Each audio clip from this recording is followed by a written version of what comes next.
Putin ট্রাম্পের বৈঠক হতে পারে আরব আমিরাতে, রুশ বিশেষজ্ঞ।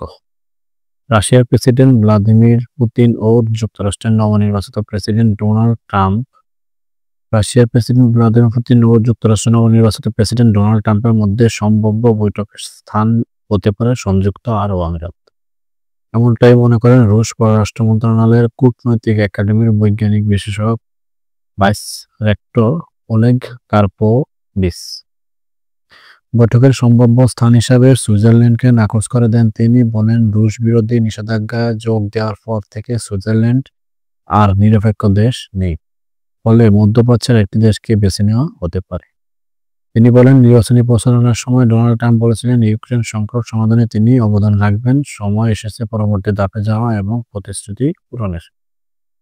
কার্পোভিচ আরও বলেন, ট্রাম্প বুঝতে পেরেছেন যে বিদায়ী মার্কিন প্রেসিডেন্ট জো বাইডেন যে নীতি অনুসরণ করেছেন তা রাশিয়া মার্কিন সম্পর্কের গভীর সংকট সৃষ্টি করেছে।